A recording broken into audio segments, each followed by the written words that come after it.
Today we're talking about how to make $100 a day with Airbnb. You don't need a lot of money to do this. In fact, you don't even need to own the house. This is my secret. This is how I was able to quit my job and have zero income to replace it with. This plus dividend income was how I was able to do probably the most irresponsible thing that I've ever done in my life, which was quit my job when I turned 30 to make videos online that nobody wanted to watch. And I had food, I had shelter for 2 years doing the exact same thing that I'm going to show you in this video. Please understand, doing this is not going to make you wealthy, but if you follow the steps in this video, you watch it all the way through and you put in the hard work, you will easily make more than $1, you'll actually make even more than $100 a day. Now at my peak, I was earning roughly $1,200 per month renting out a single room, which paid for rent, so I was really happy. This isn't something I've really shared before on my channel, maybe because I always felt embarrassed about this and I was a super host on Airbnb, which is nothing to be embarrassed about, but I guess I just didn't want people to know that I cleaned other people's toilets. Never said it was gonna be glamorous though. Then one day, my friend Tyus asked me to teach him everything I know about Airbnb. So I did, and now he's making more than $100 a day renting out his garage that he converted into a small studio space, and he has since far surpassed me. So today we're gonna go visit him, and together I'm gonna show you and teach you everything we both know step by step and how we did it. You will not find any sales courses, there's no products I want you to buy, no newsletters I want you to sign up to at the end of this video. This is all 100% free as with all my videos, so if you found this helpful, then you know what to do. Don't skip the ads or my dog and I will starve. No, I'm kidding. I skip the ads all the time, so hi karma. But if you smash the like button, leave a comment, it'll help me out a lot. Let's begin.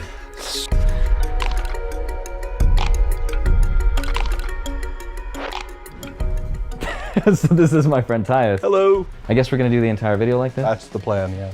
Okay, this is getting awkward. I didn't plan beyond this point. Tyus, Yeah. how much money are you making with Airbnb now? Probably about $100 a night.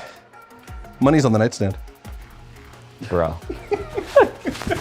All right, Tyus, for real this time. Okay. How much money are you making? Like I said before, it's about $100 a night, but it varies depending on a lot of things. But I also got like cleaning fees and expenses. But you weren't always making this much from the start. No, I mean, the truth is, there was a point in my life when I was living out of a car. There was a point where I was living in a barn. I mean, I feel really fortunate to be able to provide people with a place to live. It means a lot to me, and to provide jobs and things like that. Is it enough to pay for the entire mortgage? Oh, way moreover, yeah. So on top of it being a moneymaker, like I get a free house out of the deal. That's amazing. Yeah, it's fantastic. In fact, I just had somebody book the place just now. It averages out to about $100 a day.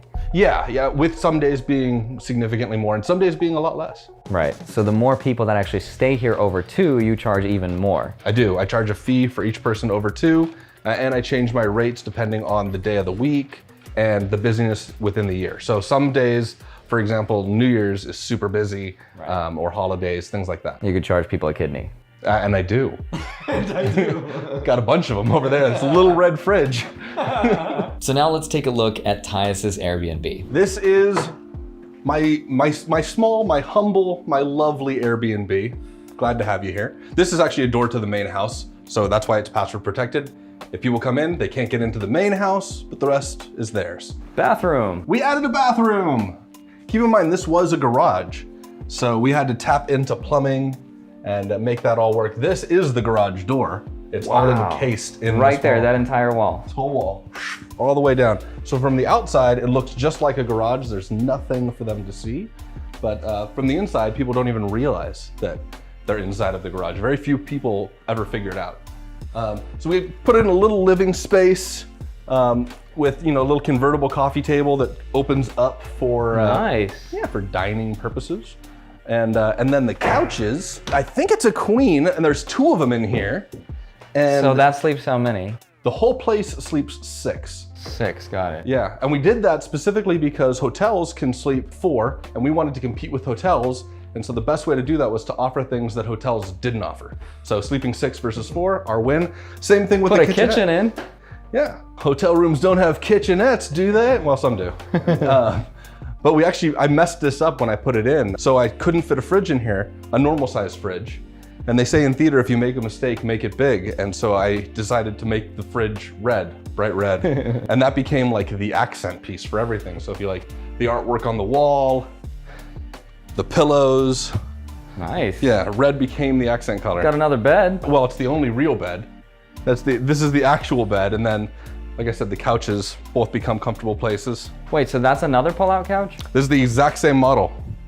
That's another 2 people, plus another 2 here. Yes. So it sleeps 6? So it sleeps 6. And then a little closet. We tried to put mirrors everywhere we could, specifically because it makes everything look bigger and we're in a small space. Right. The whole place is like 400 square feet. So it's not a whole lot of room to work in. Tiny living. Tiny living, not exactly a tiny home, but it works. This was installed, this is part of the building because there's a hidden water valve down here that I didn't want to take out of the garage. And so so we built this around it so that nobody would notice it. But that, if they wanted to, they could shut off the water to the whole house. There's a good trick about a TV in an Airbnb.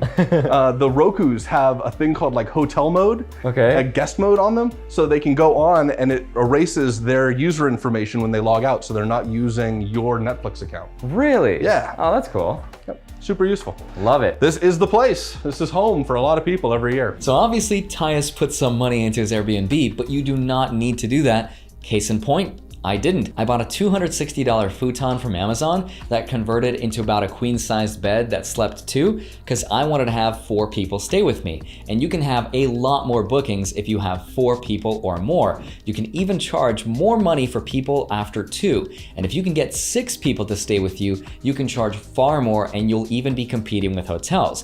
Because large groups of people travel through cities, they want to stay together and split their stay, and you can't do that with a standard hotel room. Pro tip, instead of buying a traditional wood slat style bed, don't do that. I learned the hard way. People will absolutely break that. So instead, I spent around $100 on Amazon to get this steel underframe where you can actually put your mattress on top of. And if you want to complete the look, you can order a separate headboard from Amazon and it just gets a nice finished look, but that thing is unbreakable. So between that, the desk, the rug, the towels, and all the little other miscellaneous items, the total came out to be around $650, which is nothing compared to the amount of money that you're about to make. So Tyus, important question. What did you do at first to get that first booking? Because that's literally the hardest part.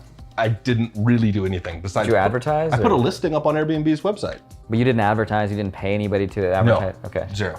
Nothing. And then just people came. I took some photos of the place and I put the listing up. Now over time, you can become like a superhost, right, and then that boosts your listings. But no, at the beginning, there's literally 0 in advertising. I remember one of the things I did when I first started, I was like, oh, I gotta go super low. So I charged people like $30 a night, which was super competitive.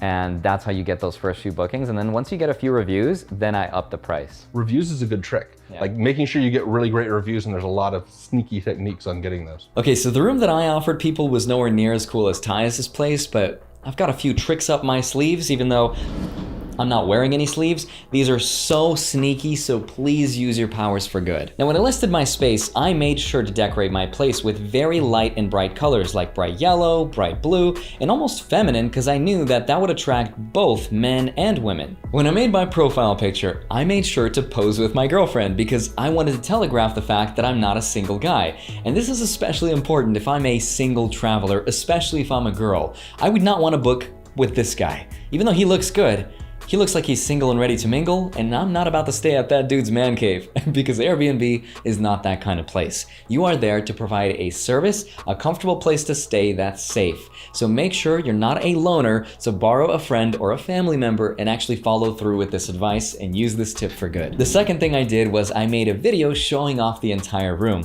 I made it very bright and inviting, and that really separated me from the rest of the listings because I went the extra mile to show off that the room was clean, safe, and it was actually a good value. If you don't have anything to do this with, then borrow somebody's iPhone 11 because it has an amazing wide-angle lens camera and video capabilities far better than what I had at the time, which was a 5D Mark II. Slap some spicy music on that and spicy meatball. Are there any quick tips you can give people when they get started? For me, it's really big to not have to do work. So right. after you've invested a lot, yeah, you try and get your hands off of it. Okay. And so one of those things is I got somebody else to handle cleaning and all of that, but then I also automated the place. Okay. So for example, the door lock. I didn't want to have one code on it, then anybody who rents the place could come back in when somebody else was here. Right. So I have an automated door lock that pulls my Airbnb information and finds out what their phone number is and programs it to their phone number. And the software is called Rboy. It's $100 a year, or $100 for a lifetime of having it,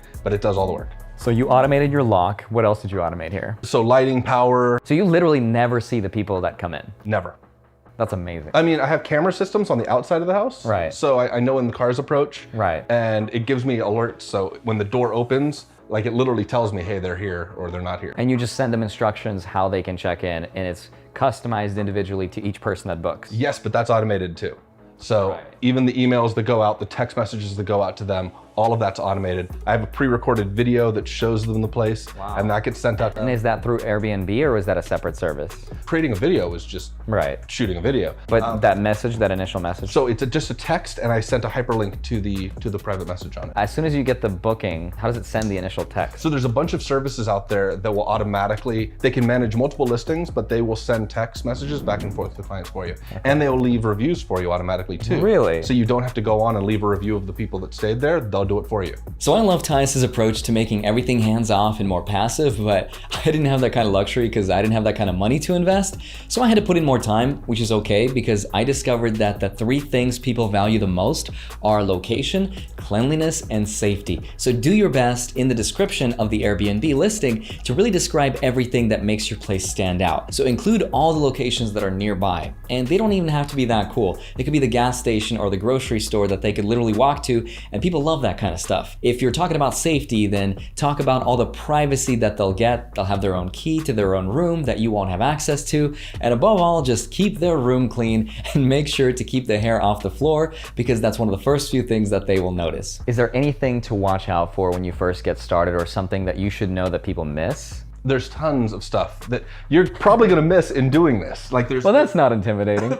The truth is, you have to just do it. You have to jump in to find out what those things are. So for me, when I needed to build this, I didn't even know the plans of my house. So I had to go to the county and ask them to give me the Like a plans. blueprint of how your house was built? Yeah. Okay. I didn't know how it was made, and they keep that on file. And then while I was there, I learned that technically, if you have a stove in your place, it becomes a separate unit. You have to have a different address for it. If you have a stove? Yeah. So my kitchen has no stove, it has a hot plate. So electrical one? Yeah, specifically to avoid that. That's interesting. Or for example, where I live, if you've got 2 doors that face the street, apparently that can create confusion and you're not allowed to do that. So I had to change the way I had the doors planned out. Wow, that's interesting. So then you went to the courthouse, you got the plans, and then did you run across any issues when you were building it out? Really, if you're going back and forth with them with the permitting process and your builder will know a lot about this stuff. Which you absolutely should have permits. Yeah, if you're going this route, if you're going the expensive route, the last thing you want to do is get it all shut down. Yeah. Yeah, but it can be expensive, it can be a long process, it can be a bummer. You also want to touch base with like an HOA if you've got one or any of those. And I'll leave a link in the description below the video. I'll show you a map where you can plug in your address and it'll show you like areas where it's allowed and where it's not allowed. I also want to add that you technically don't need to own your house, but at that point it would be considered subleasing, so I would definitely check with your landlord if that's something that you can do. Get permission first and make sure to look at the regulations of the city to make sure that you can actually do this in the first place. So I will leave that in the link below where you can check the map. Do you have any words of encouragement or advice for people when they get started? I would say first, to make sure that you start as quickly as possible. You're gonna make mistakes, that's gonna happen. So you might as well get those mistakes over with as fast as you can. And also try your very best to figure out a way where you're not creating a job for yourself, but you're making a way for you to actually have passive income. And the only way you're gonna do that is if you can make money while you sleep. So focus on, how do I make this so I don't have to work? Get it on something else, get it automated, get employees, whatever that's gonna take. But it's seriously worth it. Imagine living a life that's truly free, and where now suddenly the big question is, what are you gonna do with your time? Right. That's really empowering. If you could go back in time and tell yourself or do anything differently with your Airbnb experience, is there anything you would do differently? I would have done it earlier. I would have done it faster. Okay, earlier and faster. Pretty happy with everything else. No, yeah, it's amazing how you converted this garage into this, and you didn't spend that much money, but you don't have to go that route. No.